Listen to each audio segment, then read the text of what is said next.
Okay, no questions. Then I'm going to talk at you. Oh, my computer's locked up. Okay, so we have been. Okay, so I've got a 2 hour. We're at 8 o'clock now. We have till 10. Carlos said they kick us out of the room at 9:30. Is that right? 9:30? 10, 9:30. So 9:30. that's a big difference. Okay.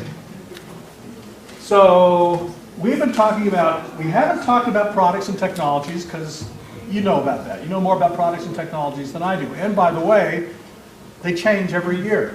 So there's no real reason to talk about products and technologies except if you're a gearhead. So tools, though, is important to talk about. Energy modeling, daylight modeling, LEED as a tool. How you actually analyze what products to use is pretty important. What we talked about the first hour, though, is a process in order to use the tools. I had one energy modeler or a mechanical engineer say to me, I came into a project during design development and I expected to see the energy model. And I said, well, so how are you doing on energy? And she said, well, we don't know.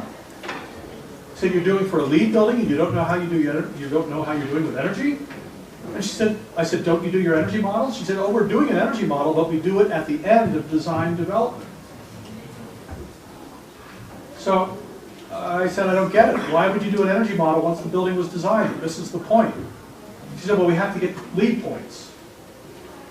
So what they're doing with an energy model is they're modeling intuitive design and validating it through a model, which is a total waste of money and it misses the point, if you will. Now, where we're going the next hour is a mental model shift. Because that first half of the graph is what we've been talking about, how you get cost-effective, high-performance buildings, but those are not sustainable. How do we actually start working on sustainability? So, I've kind of given the answer to this, but here's the general rhetorical question is if successful green buildings can achieve carbon neutrality, no potable water use, zero toxicants, 100% recycled material use, healthy interior environmental quality, will we have a sustainable condition? The rhetorical answer is, if anybody says yes, I didn't do my job the last hour.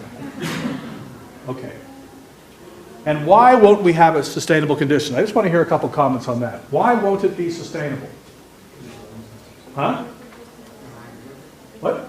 Doesn't hang together. Doesn't hang together with what? Well, it's because it's not a system. They're just bits and pieces. And even if they did hang together as a building, which is what I was talking about, we still wouldn't have a sustainable condition. We would have a mighty good building, but not a sustainable building. Because you know, so I just see it. You see it? I just did it. Sustainable building. So why? Any other reasons why it wouldn't be sustainable off the top of your head? Sustainable. What's that? A building's not sustainable Yeah. How come? because it's part of a system, not a system. It's part of what system? Whichever system is put onto. What is that system? Tell me about that system it's put on. Well, it consists of a watershed of the people that go to it and commute to it, and Okay. Good. People, water. What else? sun, wind. Yep. What else? Well, Life in general. Yeah, that's a good cop-out answer. Well, you're right. I mean, mycelium, bacteria, trees, animals, plants, all those things are part of the dynamic of life in that place. And as architects, we typically don't deal with that. That's actually an opportunity for architecture that many architects I don't think are ready to take up. But that's what this talk is about, is how do we as a profession actually engage in a deeper way. I'm going to read this. This is from David Orr. You know who David Orr is? Oberlin College. Worth reading his books. One of the great environmental theorists out there.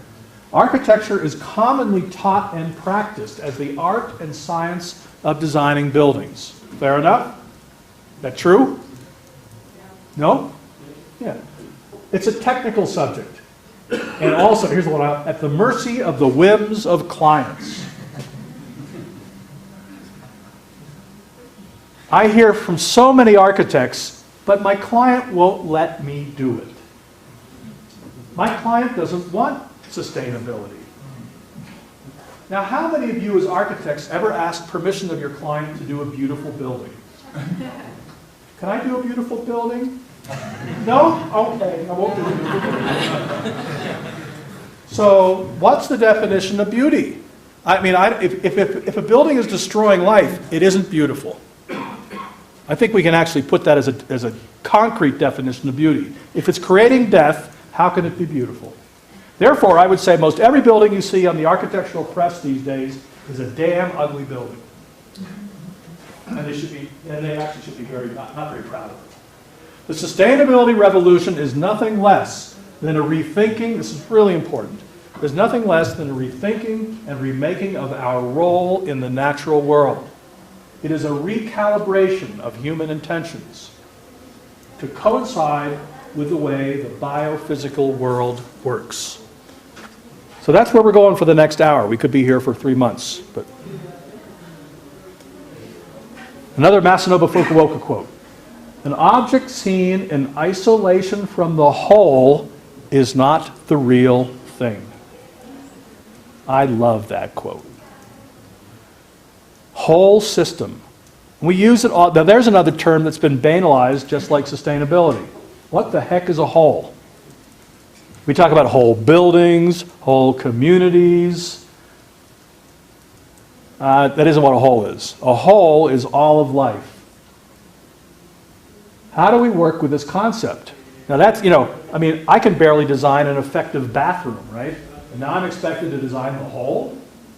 That sounds almost insurmountable. A little foreshadowing, it is easier to work with a whole than it is trying to glue thousands of pieces together like we do now. The problem is that we haven't been taught to work with a whole, so we think it's impossible. I'm hoping tonight to demonstrate that at least it's possible. And if you're going to be taking the course with Tim and Ben, you'll get more of a feeling for it, because the only way this can really be learned is to experience it, because you can't talk about life. You're part of it. And therefore you have to live it, and you have to understand it as someone within it. When we objectify it, we cease to understand it. And that is the hardest concept that we actually have to get over. It's taken me 10 years in my company to figure that out. And I'm just figuring it out. And that's because I've had bad teachers. That's because when I went to kindergarten in first grade, I was told this is the way you must think. And it kept going forever. And all of us have been in that boat. This is the way you must think. Every kid, when they're 4 or 5 years old, is actually a genius. But we tell them how they're supposed to think, and they're no longer a genius, because they don't think in the way we expect them to think. So, what is a whole, and how do we work with it? What we've been talking about is part of the whole. This is the other part. But if we start here with this mental model, we will not understand this. Trust me, I've tried. And I was told for 10 years, you can't do it, Bill. You can't do it. Well, damn it, that's the way I think, because that's the way I've been taught to think. You can't do it, Bill. And finally I learned, you can't do it. Yet if you start here, though, this will make tremendous sense. Humpty Dumpty fell off the wall. Humpty Dumpty had a great fall. All the king's horses and all the king's men couldn't put Humpty Dumpty back together again. Why couldn't they put Humpty Dumpty back together again? Because he was in 1,000 damn pieces. And you can't glue eggs back together. How do you make life? You don't glue it together. You actually have sex and you make a baby. And that's exactly the way we have to start working now. We have to be part of life at that level. We can't treat it as a piece of mechanics that we can take Gorilla Glue and put Humpty Dumpty back together again. Because is it going to work? No, it's not going to work. And that's exactly what we're trying to do with the sustainability movement right now, by gluing pieces together. Oh, we'll do LEED. I'll do all the credits in LEED and I'm sustainable. You know you aren't. Oh, we'll do all the credits in the Global Reporting Initiative. There are thousands. If they do 1,000 of them, it's got to be really sustainable. I think you know in your heart that you're just gluing pieces together. Because every place, now here's a supposition for the next hour. Every place we live is a living organism. Now, if you don't accept that, that's going to be, and I don't expect you to accept it, but that's the premise for what we're doing here, is that we, just like we have cells in our gut, we have universes of life that are independent of our bodies living inside of us. You know that, right? We're a composite of different universes. And a community is the same way. It's a composite of, we are like cells in the community. And all of you are travelers, I'm sure. You've been outside of Mexico City. Anybody not been outside of Mexico City? It's okay. Just wonder. Okay? So you know that Mexico City is different than New York, or Miami, or Dallas, or Buenos Aires. It's different. How is it different? It's different because the geology is different. It's different because the watersheds are different. It's different because the people are different, and the culture is different, and the psychology of the people is different, and the air is different. Do you know that pilots, who are experienced pilots flying over the earth, can identify where they are by looking at the air? Not looking at the ground, looking at the air. At the air, because it's different. Not the sky, but The air, the sky, air. Not looking at the ground, though. Every square meter of land, if you move, and you count and look at the microbial life, and that's cubic meter, I should say, if you move over 1 meter, 30% difference in life in that meter right next door. You think, and it's the same dirt. Now imagine how different Mexico City is from Toluca or whatever. So now, and I thought that was a stretch. I thought that was some biologist's over-exaggeration. And I was giving a talk, and then an oceanographer was in there. He said, "Oh yeah, we use the same statistic for the ocean." I said, "Really? Every cubic meter of ocean, over 1 meter, 30% different. Life is different where we are." Can we turn this on? I was muting that. Okay. So, every place is different. Now, let me describe that. Now, how do you work with that? Remember we said a system was about working with relationships, not stuff? Here's an example about working with relationships and how we hold the complexity of relationships. We were asked to do a 1,000 home development on this farmland. Now, we didn't want to do the 1,000 home development. A developer was doing 1,000 homes, and as you can imagine, the environmental community was at war with this developer. So the developer heard about how we think, and he said, "Would you come and help us?" He said, "We said, we'll help you if it makes sense. We're not going to sell our souls for your 1,000 house development. But we believe that humans are nature. We don't believe that humans are an enemy of nature." Well, we are kind of an enemy of nature right now, but we are nature. But we have a very weird view in our culture about humans and nature. In fact, in Western society, we say humans and nature, don't we? Aboriginal cultures have one word. We're working with a tribe in Arizona. They have the word humdok. Humdok is the unity and oneness of all things. They don't separate people out. They don't separate animals out because it's all a whole living system. The minute you separate it out, you end up with Humpty Dumpty. But we're very good at that because we have good glue. So, so what do? We say humans, nature, cultural systems, natural systems, science, religion, quantity, quality, what else? Heart, mind. This dualism exists. We really are our brains are very poorly trained. We are so left brain dominant in our culture that we actually don't know what the right brain does anymore. And that is a quote from a brain surgeon in New York City. Jonah Valera in the New Yorker wrote an article called The Eureka Hunt in July 2008. It's worth reading. And he was interviewing a brain surgeon about the way our mind works. And he says, when you have a stroke in your right hemisphere, we tell you you are lucky because we don't know what the right hemisphere does anyway. Now that's a pretty damning indictment about Western medicine. But the point of this is that what happens in the right hemisphere is fundamental to understanding the way life works. Have you ever read Jill Bolte Taylor's My Stroke of Insight? Okay, if you have a chance, she also has a TED Talk called My Stroke of Insight. And she's a brain scientist, and she had a aneurysm in her left hemisphere. And she describes her death, because she was almost dead. She was obviously revived.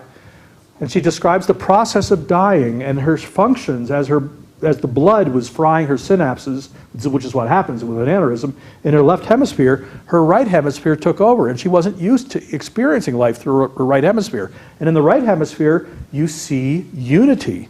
You don't see boundaries. You see things as wholes. It's actually the book's worth reading just for that description of her death.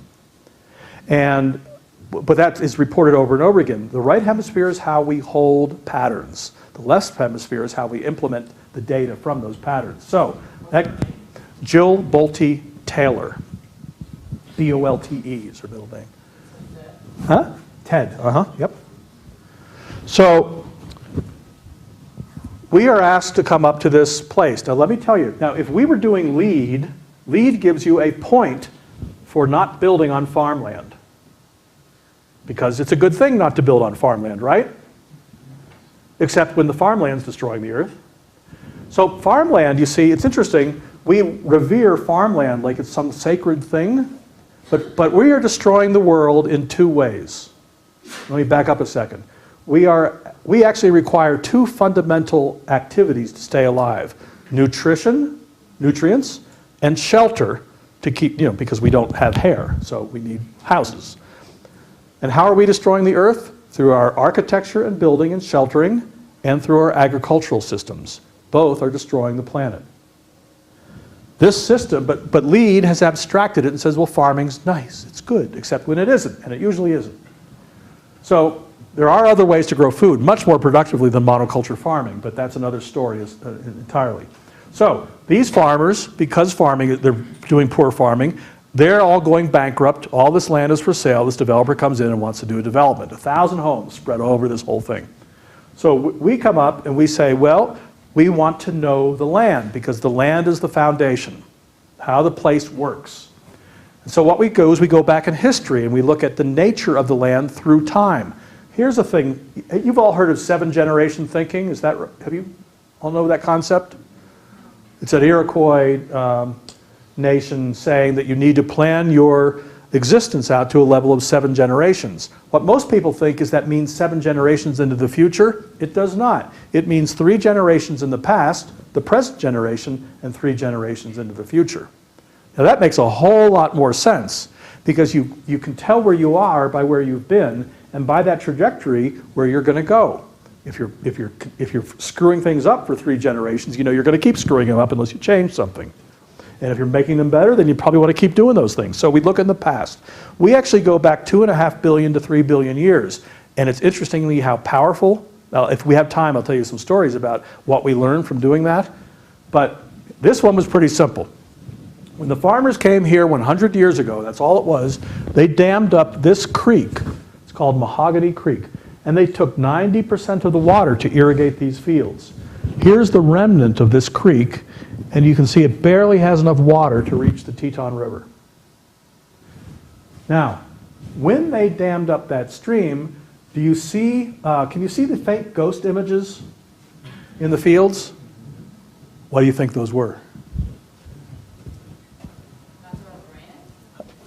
Yeah, those were the streams. They were all over. They were a dendritic pattern forming this alluvial fan. Over millennium, this stream fire-hosed sand and gravel and soil and created this alluvial fan.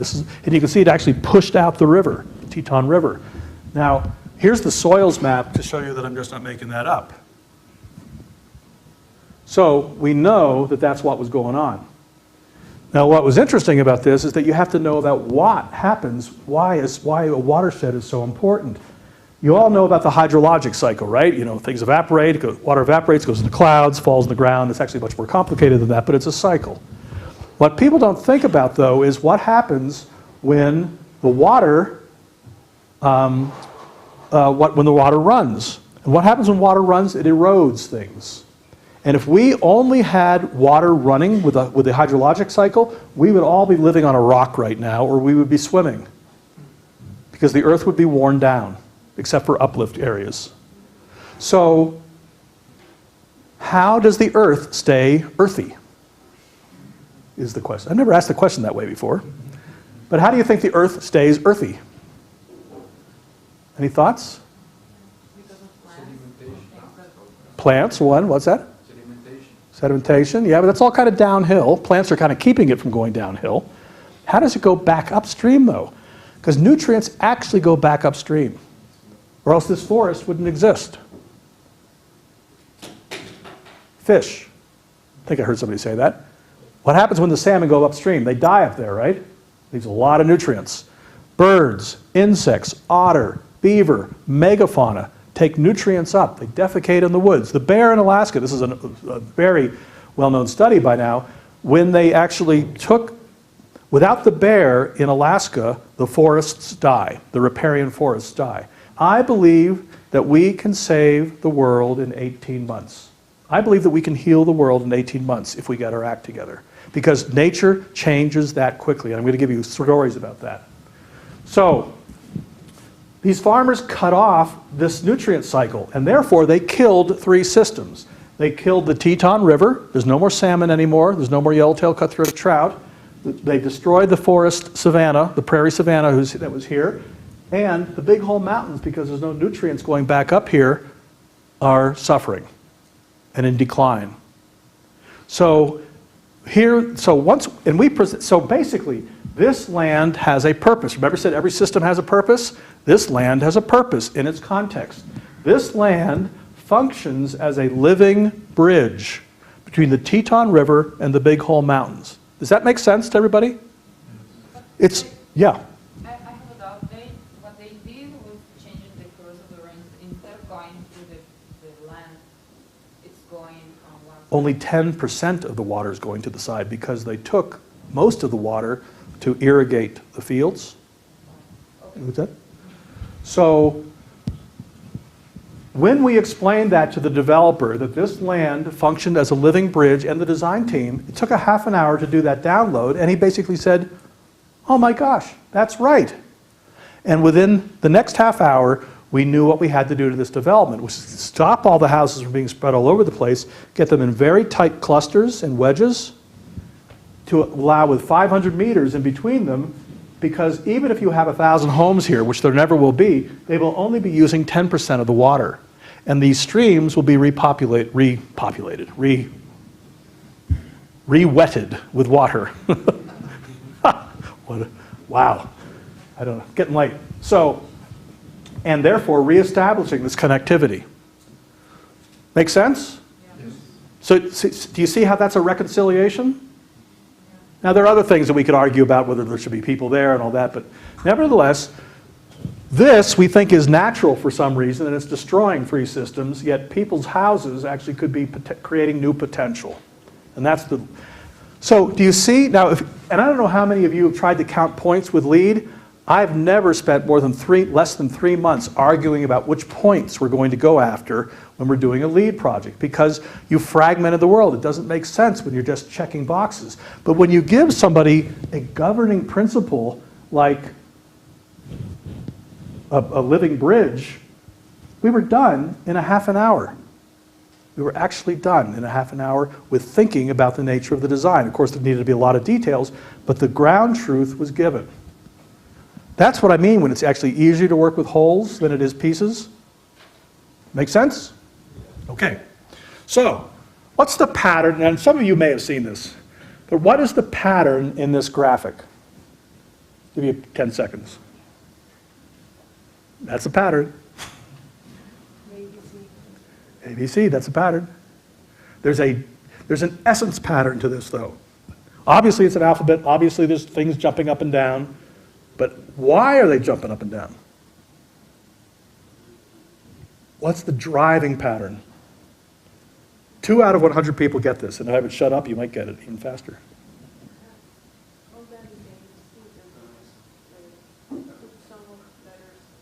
Yeah, but which ones and why?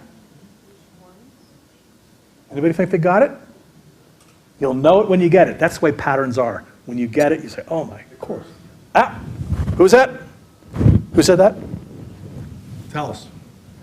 The one on the top are all straight, and the one down are Yep, everybody hear that? Does that make sense? Are we all in agreement? How often does that happen in the world? I'm serious. We're in agreement about a pattern. Where if we actually talked about data, we would be arguing.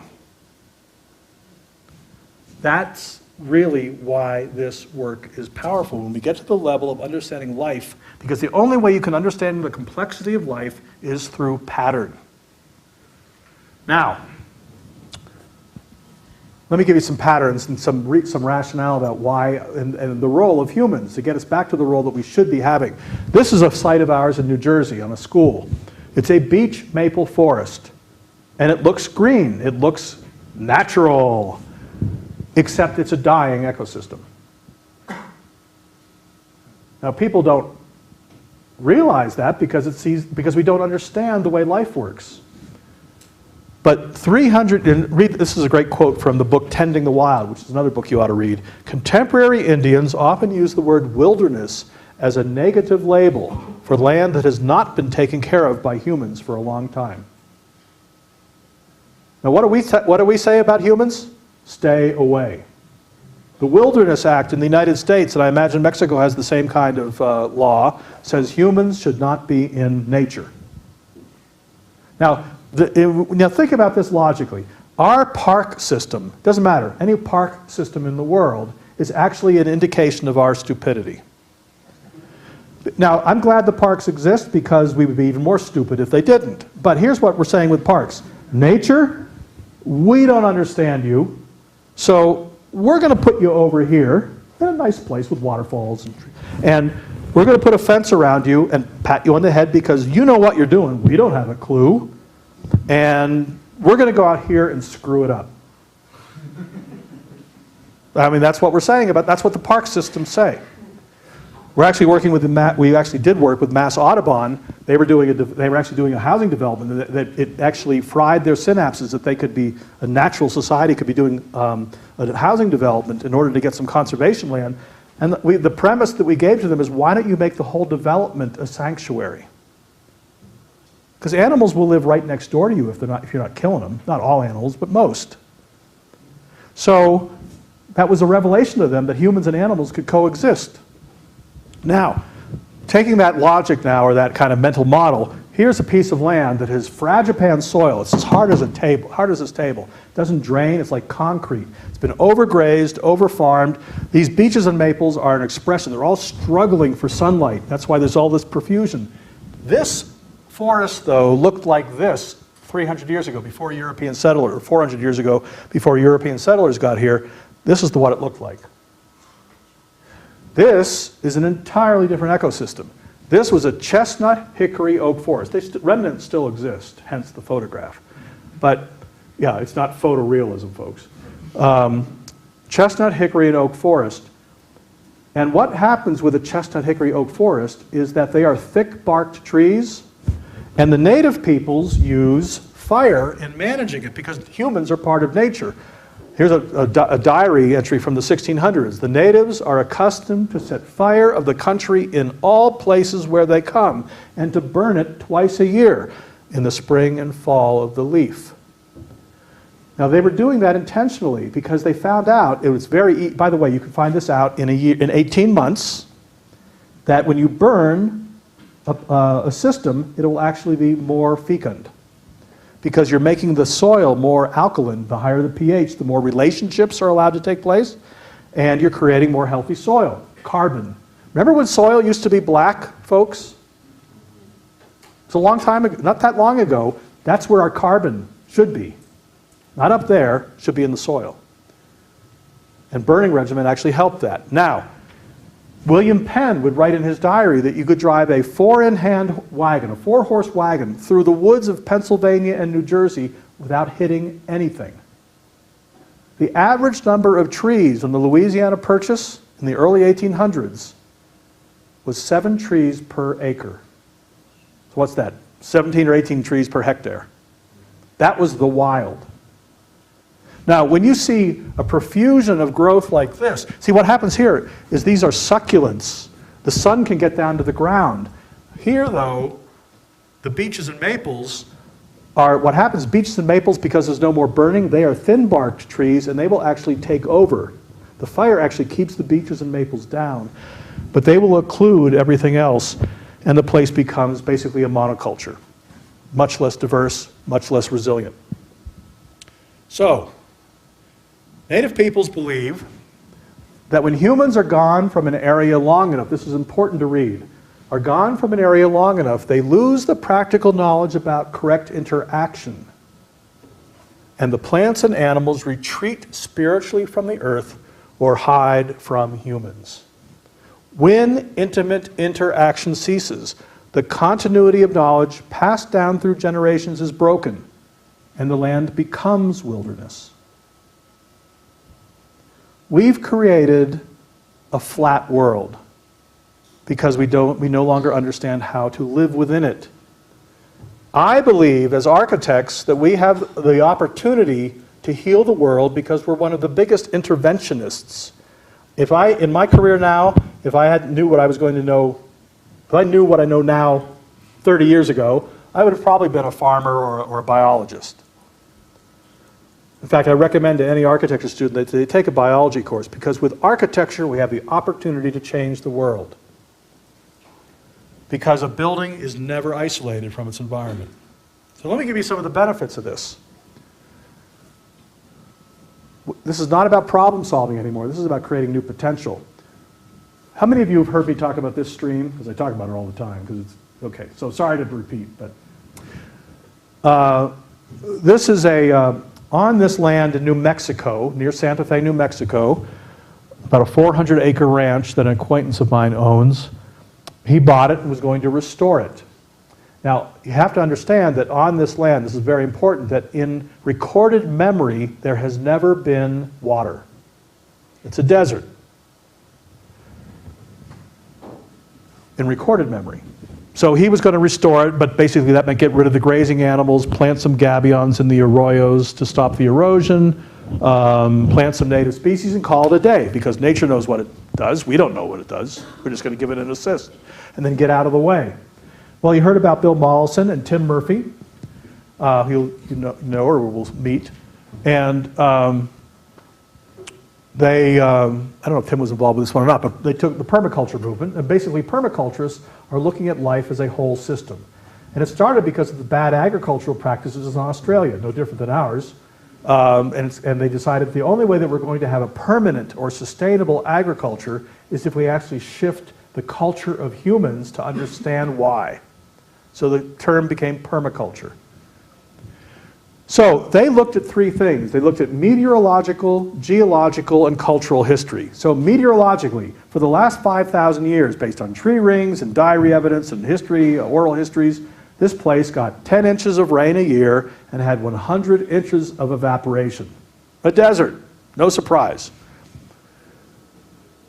They found through soil samples, geologically, that in these arroyos, underneath just 4 or 5 centimeters of dirt was rich humus that could only have come from the bottom of ponds. So that was a head scratcher. And because your land is never isolated by a boundary, they went way out. They went to Durango, Colorado, and they found diaries. They found out that Wild Bill Williams and his mountain men came south from Colorado to trap beaver in the desert. Sand beaver, you can't. I think they called it. No such thing as sand beaver. So their first reaction was, let's bring back the beaver. But beaver don't live on saguaro cactus and prickly pear and yucca. So the next best thing is, let's take the pattern of the beaver. And what does a pattern that beaver do? What do beavers all around the world do? Build dams. So we can't bring back the beavers, but we can build dams. In the space of a week, they put up 12 meter-high earthen check dams where beaver would logically have built their dams, and within how long? 18 months, there was a permanent running stream on this site. So that's a pretty profound thing, because water is required for life. What do you guys say? Agua es vida? Is that right? Yes. Okay, so water's a good thing. Now, how did the water come back? It's a great riddle. Why did the water reappear? Because water had obviously been there if the beaver had been there. Because the beaver stopped doing Did what? In Espanol? Then somebody can translate.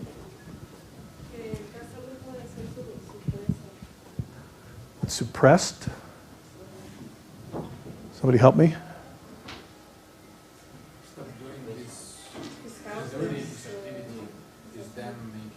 Well, The wood walls they made, yeah, that didn't happen. What happened is it does snow and rain in New Mexico, just like it does in Baja. You know, it does snow. But what happens is, because it's a desert, when the water sheets off, it evaporates. But if you can hold the water behind a barrier, it's going to pond. And the pond, because the water lasts long enough in the pond, it has time to recharge the groundwater table. And it just basically recharged the groundwater table to the point where the stream appeared. Because a stream is nothing but an elevated groundwater table. Now that's the beginning of regeneration. The word regeneration means to create anew. It may have been there before, but we didn't know that. The word regeneration also means, and this is a very important distinction, it also means to be born of a new spirit.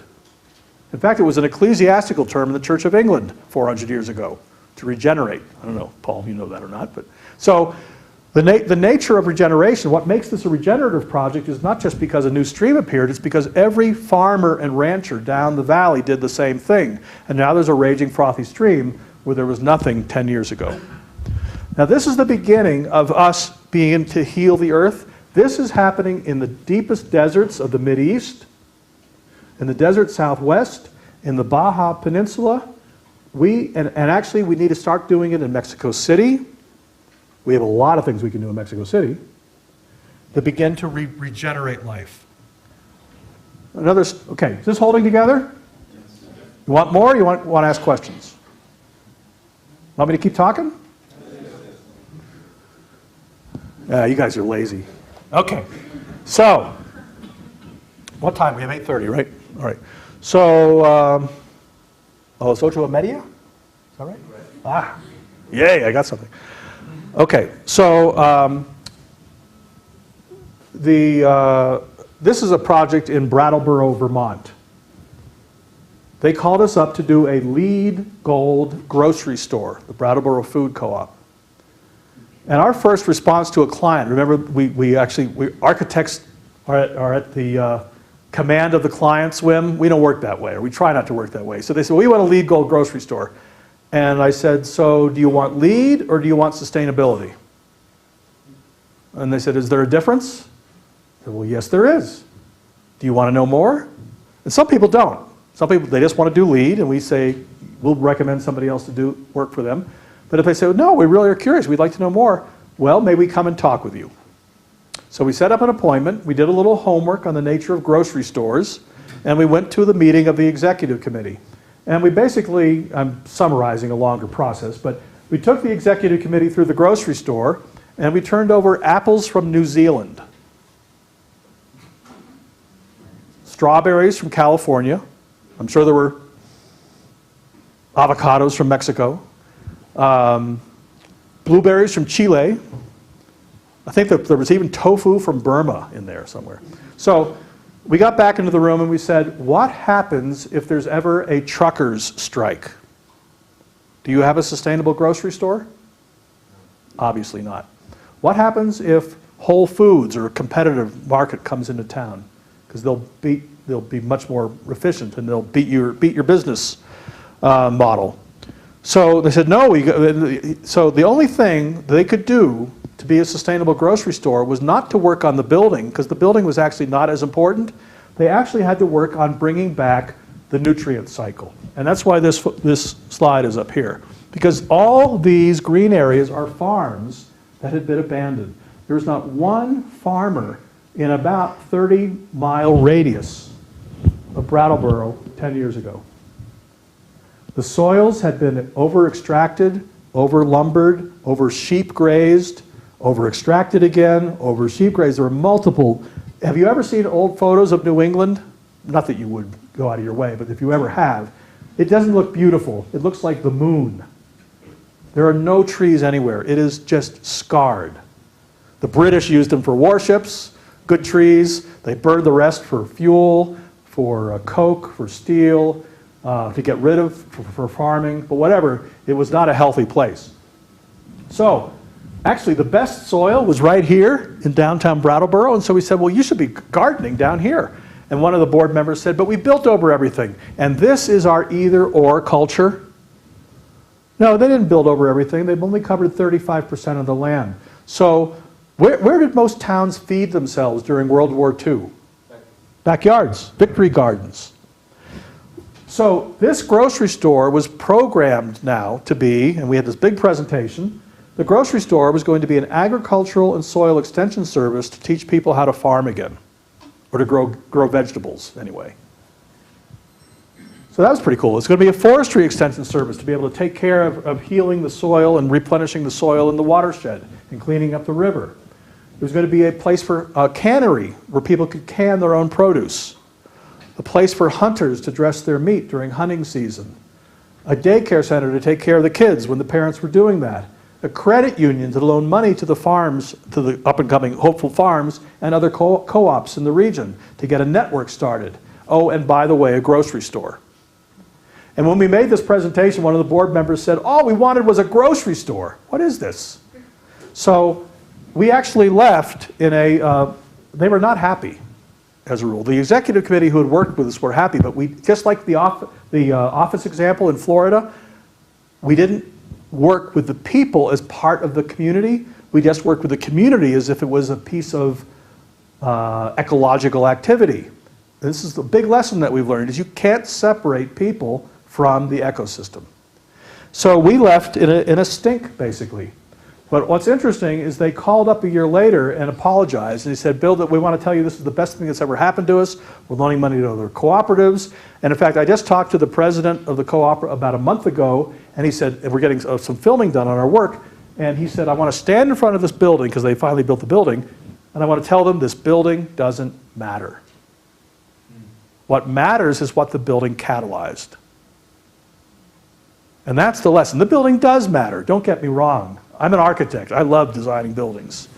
But if we're talking about sustainability, we have to think out, that's why you see these rings everywhere. These are nested systems. You can't separate the town from its immediate surrounding, from its watershed.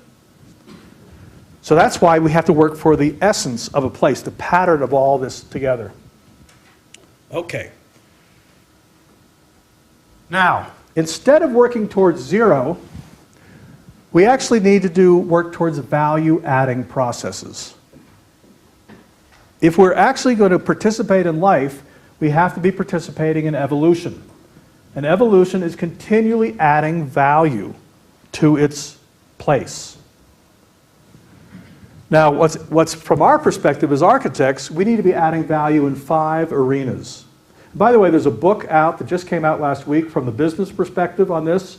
It's called The Responsible Business, and it outlines how this same idea works in businesses and creates incredible value.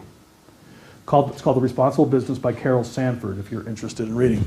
Okay, so the client, you've got to add value to the client, right? If you don't, you're not going to get a job again. Co-creators, you and your staff and consultants. How many of your consultants and staff are happy? How many are burned out? How many hate you as a boss? Well, that's not a sustainable situation, is it? So you got to work on that. How many are motivated by the projects they're working on even? I know I get calls from a lot of sustainability practitioners who say, I hate my work because all we do is the same old crap. Well, undo it, start doing different crap. So we also have to be adding value to Earth's processes. I think we're all pretty aware of that, that's what we've been talking about. We also have to add value to the community, because the community is the source of our staff, our bankers, our relationships, our food. We have to have that kind of relationship, and we also have to add value to the investors. Typically, we just look at the investors and the client. right? That's the typical value adding that we do. Maybe in the sustainability movement, we're looking at some of Earth's processes. But if we can actually look at all of these together, you actually got, and spend the time. We spent a day going through this with a client last week in Connecticut. And this is a pretty smart client. And he said, this is the first time his perspective has dramatically shifted in 30 years. It was revelatory to him, the way to think about this and be able to be a positive contributor. And by the way, that adds a lot of hope. That's incredibly motivating. So with the Willow School in New Jersey, we work that way. We've been working that way for 10 years. And right now what we are doing, I don't know, I'm not going to explain the technical details. This is a typical green building. It's a LEED Gold building. All the water's treated on site. The forest is being restored. The sponge-like character of the soil is being restored. But what's actually more interesting to me is that we're teaching the teachers how to teach systems. That's part of our work. So they can actually work with the kids and teach and spread this. That's regenerative. So we're actually being paid to do that. The kids are actually learning. All their courses are actually relevant because they're taking place within the life of that place. Now, interestingly enough, and I cut out a slide here, we're on the third phase of this school now, so it's been 10 years we've been working with them.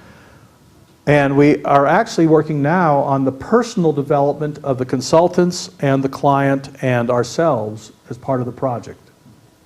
Meaning, because the client finally got so sick of architects and engineers saying, it's not my job, I'm not the one that did that. He said, that's screwed up. He said, I'm not here to blame anybody, we all make mistakes, but we better start owning up and working together as a team, and how do we do that? So that's part of this work too, is our own personal development. So is this practical stuff? I would say that in fact, it is the most practical stuff.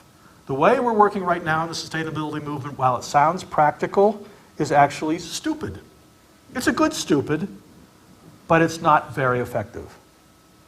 As proof by how effective have we been in the environmental movement? Not very.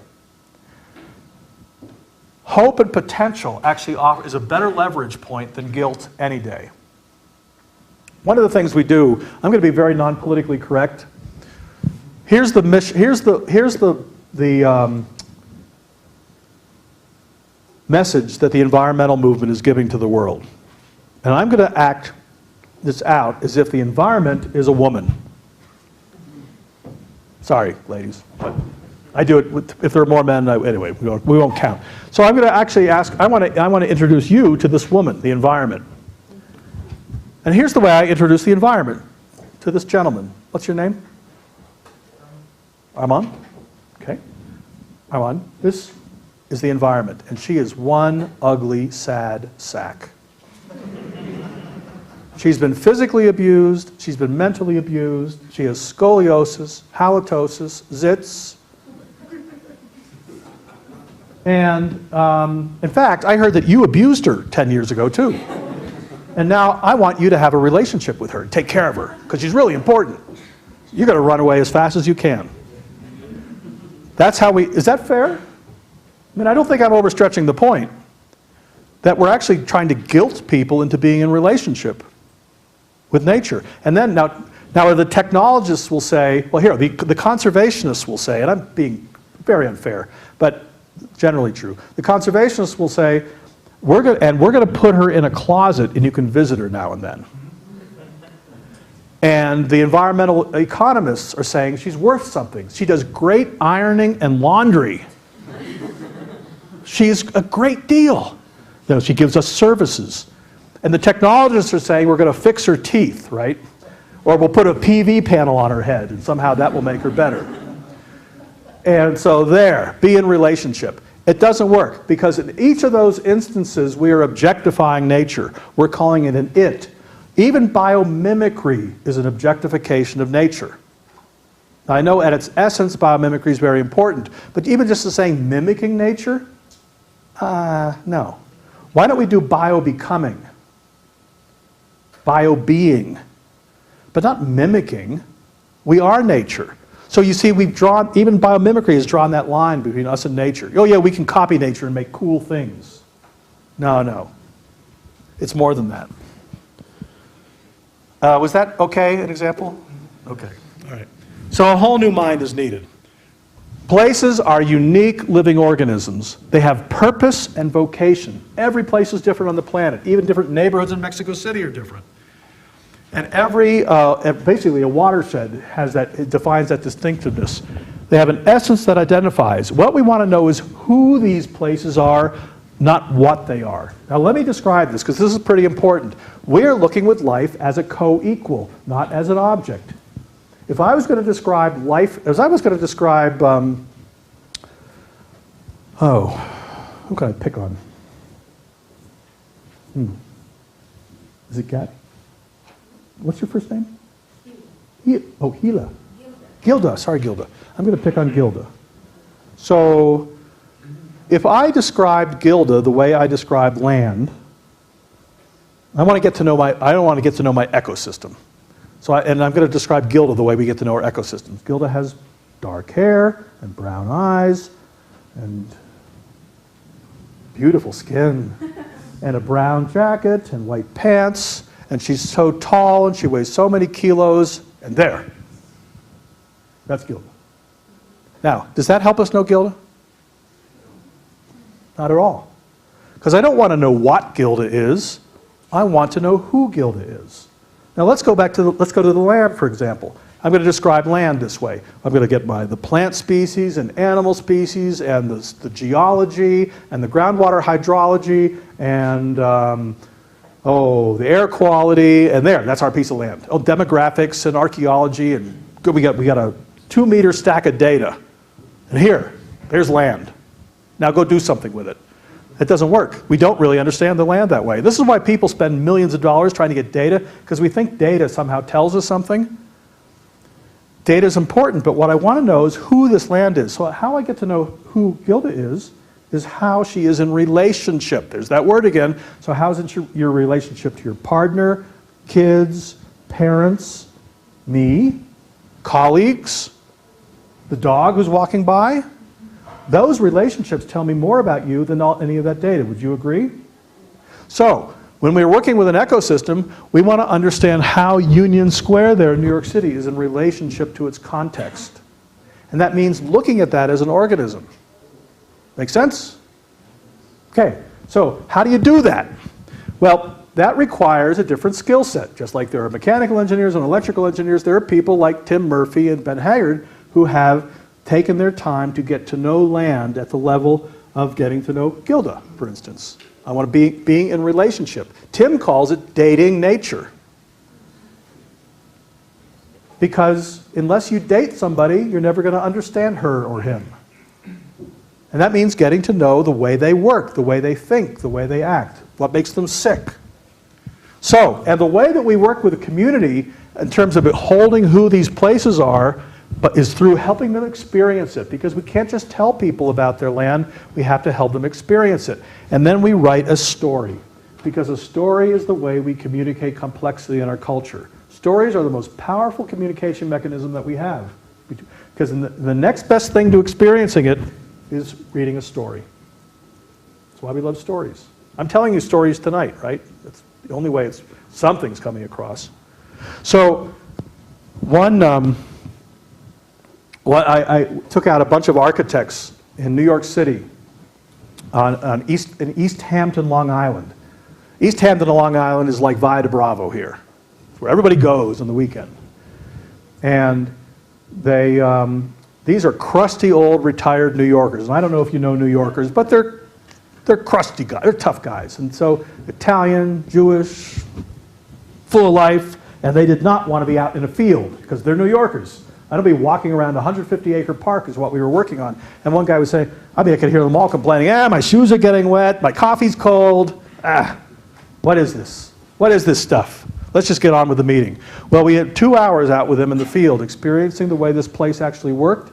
And it was like a change of consciousness. These guys came back looking like a kindergarten field trip. And they were skipping along, and one guy said, who knew that nature worked like that? And it made an incredible difference in the design charrette that we had, because these people were actually falling in love. And that's what this is about. It's not just saying, here's nature whether you like her or not, but here's something beautiful, something powerful, and we're going to teach you about her so that maybe you'll fall in love. That's what this work is about. A Whole New Mind by Daniel Pink actually does the same basic steps that we talk about.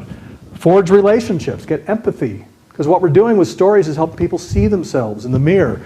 Pattern recognition, he calls symphony. Story, we call narrative, or he calls, well, story, we call story too. And then you design. The way we understand where we're building is to understand the nature of life. And by the way, this doesn't mean nature. This could be happening in downtown, this could be happening in Nessa.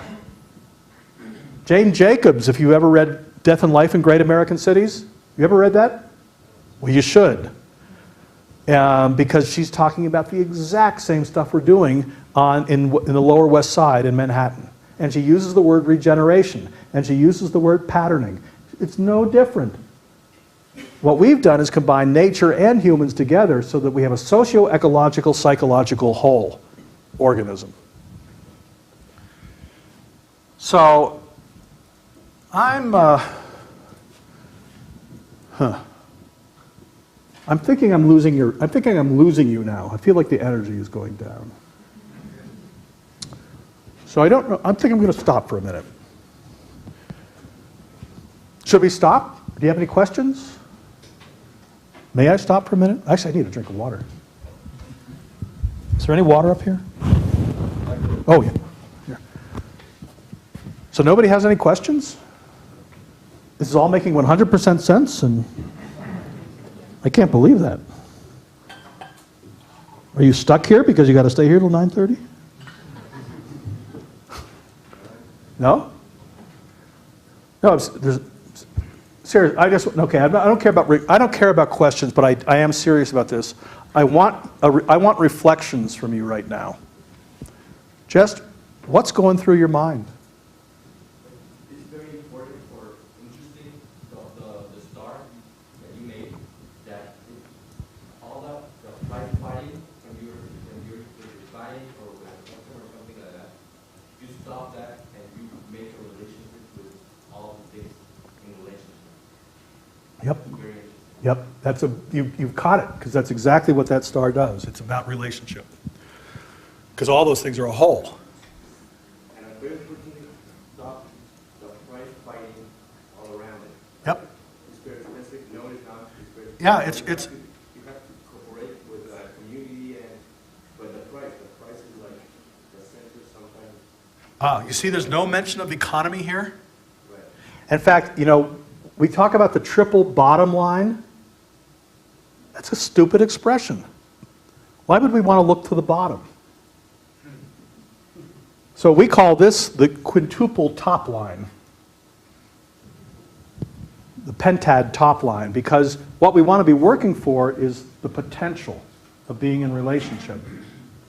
And by the way, remember that activating, restraining diagram? That's a framework.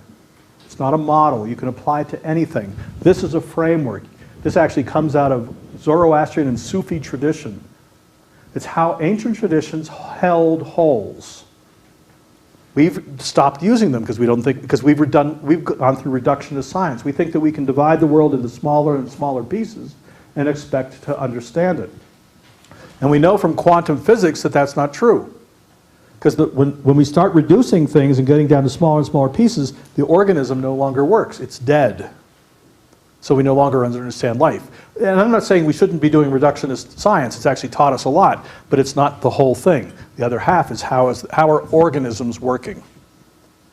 How does a unit, instead of Bertalanffy talks about summative wholes versus unitive wholes. Bertalanffy's the guy, Carl Ludwig Marie von Bertalanffy wrote the book General Systems Theory. It's what most of the systems theory work we're working on these days comes out of. But what most of us miss is how to work on unitive wholes. This is a unitive whole. When we actually take pieces, those are summative wholes. When we try to glue life together like Humpty Dumpty, that's summative or constitutive. How do we work with unitive, though, is through this essential understanding. Remember that alluvial fan in Idaho? The essence of that place that held the whole was that land served as a living bridge. That summarized everything that the nature of that place in 2 words. And that's what we're looking for. Because once we get it, just like you got with the curved lines, straight lines in that pattern, when you get it, you know, oh, well, that's it. And that resonance is what you're looking for. The resonance is the test. Not that somebody else says, oh, there, I found this in the research book, or somebody wrote a thesis about it. It's resonance. Anyway, thanks for that question. Any other reflections? Yes? Well, we've got basically Humpty Dumpty in Mexico City. Oh. Where we put a lot of stuff together. Join the rest of the world. Exactly. How do you take your statement, we can't create a new Mexico City, we can't create a new city anywhere. Oh, you can't create an, okay, keep going, sorry, I think I meant Putting together these, like, say you're taking a building, you can't just knock down everything and rebuild it. I'm not suggesting that at all. What I'm saying, I'm just thinking of any insight in putting some of these parts together. so, your watersheds in Mexico City are abysmal, right? I mean, start up in the mountains and it's clean, and within 2 kilometers it's a shithole, literally. So, how are you going to fix that unless the entire process is engaged? Now, I'm not saying get rid of the houses unless that's the right thing to do, but the community will decide that. The Earth's processes have already voted. You know you're screwing it up, and you know and we all know what's necessary. How do you get the community to understand that? How do you get the co-creators to work on it? Whoever the client is, which may be the City of Mexico or maybe a neighborhood, and maybe there's investors who actually believe in it. That's what's happening in some places in the world. You're getting people coming in to say, we know how to work in a city or in a watershed, we're going to restore it, and we're going to make a lot of money. So there's lots of leverage points. It might be the community, it might be an investor, it might be the country. But nobody's saying get rid of stuff. What we're saying is learn. Paul and I were talking before about intentional communities. Our philosophy is we don't design something from scratch. We can actually inhabit what exists. We're all bowerbirds by nature anyway. We don't have to build new things. So it's about how we live, not what we live in. I don't know if that helps. What's your name, Andrew. Does that help a little? Yeah. Any other reflections? Yeah. I found it very interesting what you said about the teaching of the children on site, like teaching them directly with the nature and explaining stuff right there, what it is. Right. We got to start there. Yeah. Just say it. Yeah, well, you know, it's interesting. David Orr was saying, you know, we got to give up on the adults. And the reason I came up with this analogy, because David Orr made that statement, we got to give up on the adults because it's the kids we have to reach. And I said, you know, last time I checked, I know how to fall in love. It's not too hard. Or I could fall in lust anyway, but I can certainly. So, but you know, there's some attraction I can feel, right? So what's the nature of, why can't we do that with adults? And what made me realize is that the way we actually explain the environment to people and make people feel guilty about it is actually not doing a very good job. I mean, Al Gore's movie is great, but it doesn't make me want to go out and solve the problem. It makes me want to run for the hills. So where's the potential? Yeah.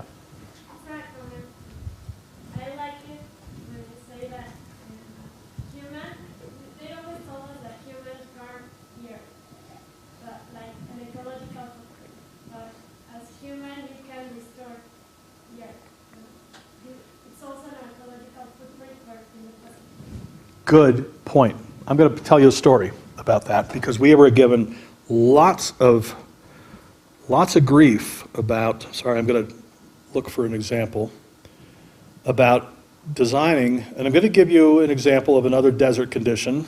I hope I am anyway. Maybe I'm not. I'll go here. Oh yeah. I've used this before here. So this is an unsuccessful development for lots of reasons, but not ecologically. This is Loreto Bay, Loreto in Baja California Sur.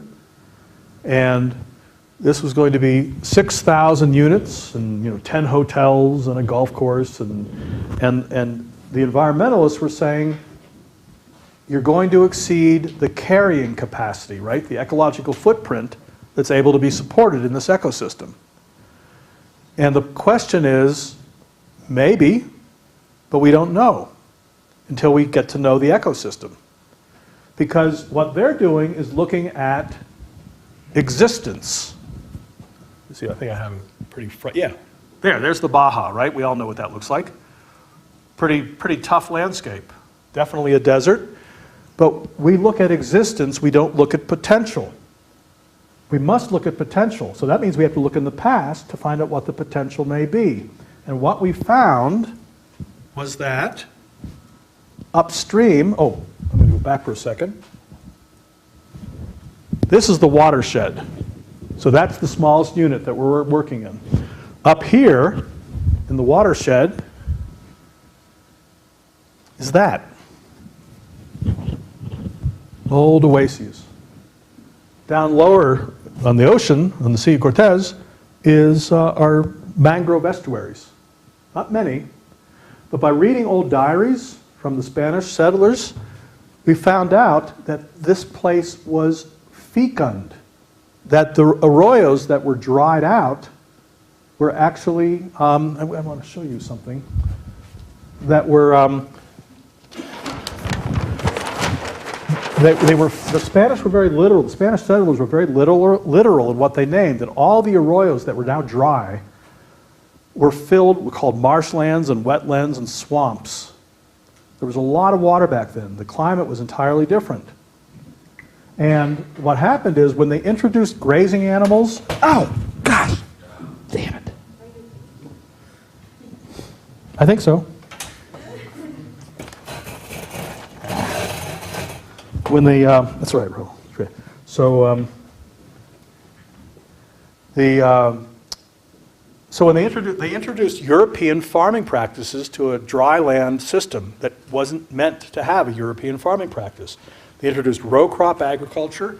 They introduced grazing animals that didn't exist here, goats and cows. They cut down the trees for firewood and for boat building. And what else did they do? Well, basically, they turned the place into a desert.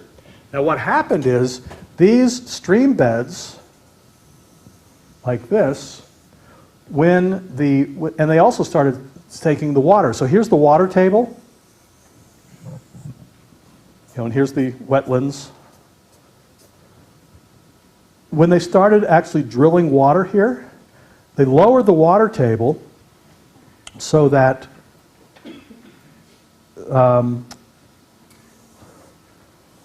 that the stream beds, when they ran with storm water, created these deep V's, which further lowered the water table because the water would run out in these V's, and it created this cycle which drained the water table from the desert. You following this? That was a terrible sketch, but so we knew that there was a lot of water there, the potential to have a lot of water. So the question is, what could humans bring back by existing there? I don't know if 6,000 units is appropriate. That wasn't our decision, but we could at least see that there was potential. Also, mangrove estuaries are the seedbed for the health of the Sea of Cortez. One hectare of mangrove estuary creates 2.5 metric tons of fish and shrimp a year. Without the mangrove estuaries, you don't have a healthy Sea of Cortez. Now, the essence, if you will, of this place was functioning as a membrane, an estuary. In fact, here's an old estuary that was all buried by erosion from those bad farming practices. There it is here. That's all eroded sand and dirt. In fact, the new urbanists started doing a plan there where they created cement canals in those low areas, like a ersatz Venice. And we said, why do you want to make cement canals? You could actually make this function as an estuary again. And so we opened it up to the sea and then opened this other end here, so it actually flushed. And the development became the foundation for the reestablishment of mangrove estuaries. Now, that was not thought of. They thought it was just a place to live. So every house had the covenants and restrictions to plant sweet, white, black, and red mangroves as part of their occupancy, which actually raised property values and created a much more desirable area. And the scientists at Seednor, one of the guys started crying because he said this is the first time that we've seen a developer ever actually exercise positive influence. So the question is, what's the carrying capacity of this place? Is the carrying capacity what it looks like now, or is the carrying capacity what we can create, and how do we judge that? That's a much bigger question. Okay. Any other thoughts or reflections? Yeah. Yes? I may repeat Andrew's idea, but I'm a little concerned because I find all this so really interesting, but maybe to design a hotel in New Zealand or in Moscow or something Yeah. like that. But here to us that we live in Mexico that is already doing, is too difficult to put all these things in real life for us here. Wait, so you're saying Mexico is already ruined? Mexico City, about all the things about nature, about Yeah. sustainable, about all this, is so difficult to apply because everything is I don't believe that for a second. okay. And let me tell you why. So here, let me tell you some stupid things Mexico is doing. Don't worry, I could play stupid game with any city in the country. But so here, you get plenty of rain. You get enough rain to supply the entire population and industry base of Mexico City right now, falling in this bowl of Mexico City. So what do? We pump the water out. Remember, there was a lake here. We pump the water out and we send it outside. Then we bring fresh water in from outside, and then we shit in it and we pump it back out. So we're actually spending and I'll tell you, I'm going to say we here because I fell in love with Mexico City the first time I flew in here and saw how badly it was being treated. Because it's so obvious just flying in from an airplane what's going on. That for me, it's just been this, I've had this kind of passion around Mexico City just because of supreme water stupidity. Agua es vida. So you could actually transform that entire system and live in balance. That alone would do amazing things for the environment. You could treat all your sewage on rooftops or in gardens. And it would clean the rivers. And you would have better property values and better quality of life. You don't have to have the place covered with trees. Look at Manhattan. I love Manhattan. There's not much greenery there, but what's there is pretty cool. So, you know, don't give up. I don't know if that's the message you want me to share, but that's what I feel. I think that one important subject in Mexico City, because I am studying the cycle of water in the city for my master's degree, is that there is a very big lack of standards. Yeah. And a lack of governance of water. There are needs to people that interest in the subject, not people that wants to get rich from water. You got a lot of people in the city that are interested in the subject. 20 million. No, but I mean, you have a council member who's written a book on the watersheds. What's his name? Not Legorreta. Legorreta? Not the architect. The councilman who wrote the book on the watersheds? No? Well, anyway, that's one guy. You got Valente, what's his name, and Contessa. Yeah, I mean, you have some incredible talent in the city, actually more so than most cities have. And the real issue is the political will to do something. And plus, we covered all the valley Yeah. with the city. Yeah. You can daylight that stuff. Hey, you build highways, right, with no question. You know, oh, we can build highways, we can destroy neighborhoods and get rid of people that way, but no, but for life? No, no, no, we don't want to do that. Which is horrible too, is that we have a lot of rivers, lakes, into the valley, but we got them in tubes and Yeah. take them away, like you said. Yeah. And much of the precipitations are evaporating. Yeah. So, Yeah. So you've identified lots of problems. yeah. What's the potential? Potential, we have a lot of work to do. It's not a problem. We have to think about many solutions that are there. Just Every watershed should be treated as a design challenge. You got 45 of them, right? yeah. That's manageable. Plus lakes and everything. Yeah, but it's all part of the watershed. The watershed has lakes and rivers in it and all that. Mexico City is very solvable as far as I'm concerned. The only thing, you know, the only thing lacking, let's see, there's a great quote. I just heard this. He said, this is an Italian fascist philosopher, but it was a great quote, and sent to me by one of my students. He said, I'm pessimistic about the human race because of intelligence, but I'm optimistic because of will. And boy, that strikes home to me, because what we see, when we work with a client who has the will to do it, they achieve it. So the question is, how do you get will? I think by showing people potential, you're actually beginning to get people will. Yes, you can come up with all the negatives, right? Why it can't be done, but we know it can be done if we have the will. The only reason it won't be done is if we don't have the will. So this sounds like cyclical logic, but it's not. The only way you're going to engender will is by giving people hope and potential. Also, another thing that is important here in Mexico is lack of civism. Civic, yeah. Civics. Yeah.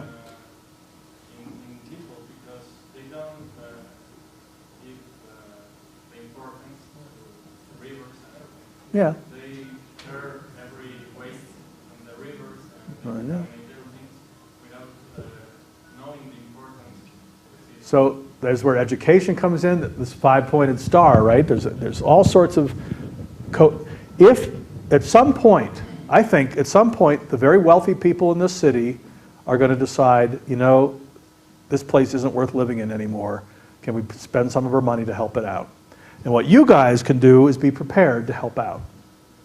That's all I don't know. Now, I know that there are people interested in working this way because we've run across them. So all I'm structuring is the idea that this can be done because we've seen it done.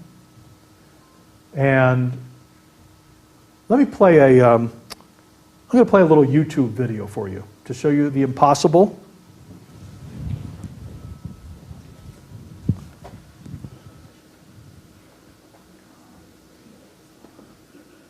Just to show you how much potential exists here. Not here, but this is just a classic. Oh boy, I need a, I hope my loudspeakers are loud on this computer.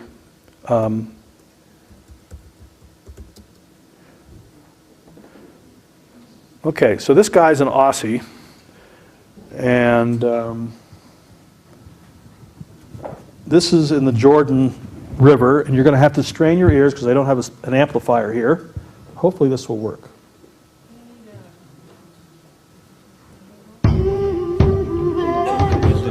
Oh yeah, just right, just do this. So we went and had a look and we thought, oh no, this is the end of the earth. This is like as hard as you can get. This is hyper arid, and it's 10 acres of almost dead flat, completely salted landscape, 400 metres below sea level, the lowest place on earth, 2 kilometres from the Dead Sea, right, to about 2 kilometres where Jesus was christened. Hardly got any rainfall. We've got temperatures in August that go over 50 degrees. Everybody's farming under plastic strips. Everybody's spray. Everybody's putting synthetic fertiliser on, overgrows with goats, just like maggots eating the flesh off the bone down to the bones of the country, literally like maggots, giant maggots eating it to nothing. So we designed up a system that would harvest every single bit of rainwater that fell on it.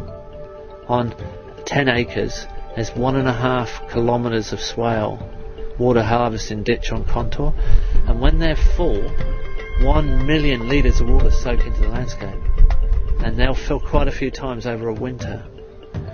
And then we heavily mulched those swales with organic matter, which was trash from organic fields nearby. And we put that almost 0.5 metre deep, so we saved that and mulched our swales, which are about 2 metres wide and 0.5 metre deep on the trench. Then we put micro irrigation underneath the mulch. And then on the uphill side of the water harvesting trench, we put nitrogen fixing very hardy pioneer desert trees, which help shade and reduce wind evaporation, and also put nitrogen into the soil and structure the soil for us. And then on the lower side of the trench, we put fruit trees, majoring in date palms as the long-term overstory in the end.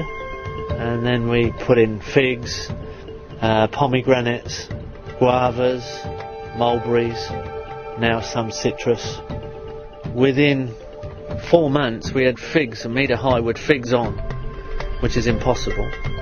We've done a course, male and female course, trained up some locals, and we got a translator who's working for the project. He had his degree in agriculture in the Jordan University, and he got onto his mates and said in the agricultural department, well, you said we couldn't grow figs, we got figs growing and we got figs on them. You better come and test the soil, because no matter what you say, we're either growing in salty soil what we shouldn't be growing, or we've desalted the soil, and we'd like to know what we've done. They came in and the salt levels were dropping, so they became interested. The salt levels were dropping around the swales. They said you must have washed it through. See, normally put a huge amount of water on and wash the salt through to the lower levels, which just makes the groundwater more salty. In the end, you'll salt it 20 metres deep if you keep doing that, and then it will take 1,000 years to recover. And we use only 1/5 the amount of water. So the water, they thought we'd washed it all through. No, we'd used 1/5. That really got them when they realised how much water we hadn't used. With the same amount of water normally used on that much area, we could have done 50 acres. Originally, people laughed at us because we didn't put straight lines in. We went on contour with these swales. They thought, why don't you put it straight? You've got a bulldozer, you can flatten the desert, you can straighten it. So we want to go on contour because we've got a longer edge and we harvest the water passively. Then we planted more non-fruiting trees than we did fruit trees, so they laughed at us. Because we were planting unproductive things, more than productive things. What's the point, you know? In soil that won't even grow anything, so, you know.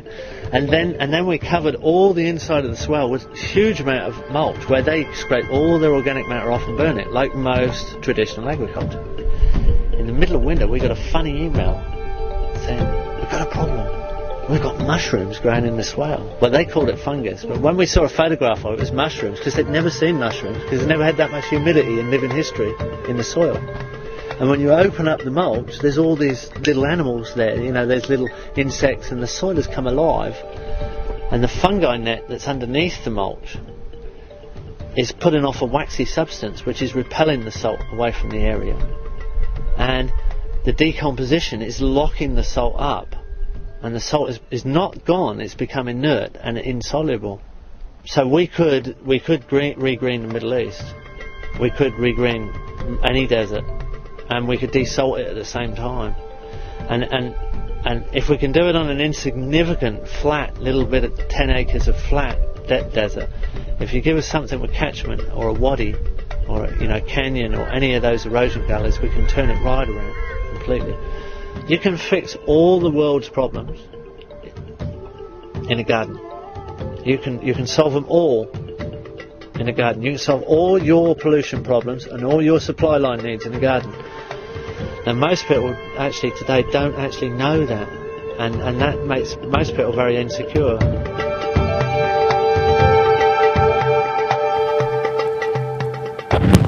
So you can solve Mexico City's problems in a garden. I believe that.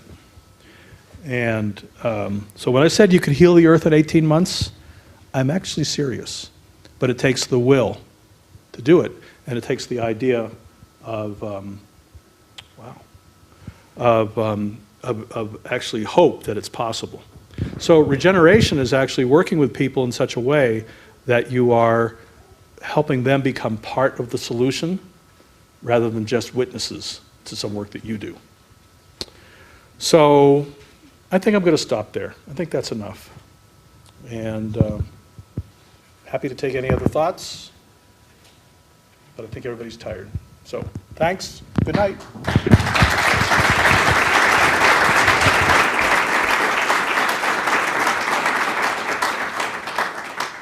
Well, thank you, Bill. Thank you, I want to tell a little story I had today. I had a class with these guys on the high school, and we asked everybody about which is their favorite organism. So this was this guy that was moving in the chair. You know, you couldn't know how much he rocked there. And everybody was like, ah, that guy. And at the end he said, my favorite organism, it's me. Huh. And I said, and everybody said, wow, you're crazy. That's guy. great. And I said, this is the first time in 5 years somebody felt part of the organism system. Yeah. And this is part of what you are telling us Yes. tonight, and thank you very much. Thank you, Raul. That's beautiful. Great story. Thanks.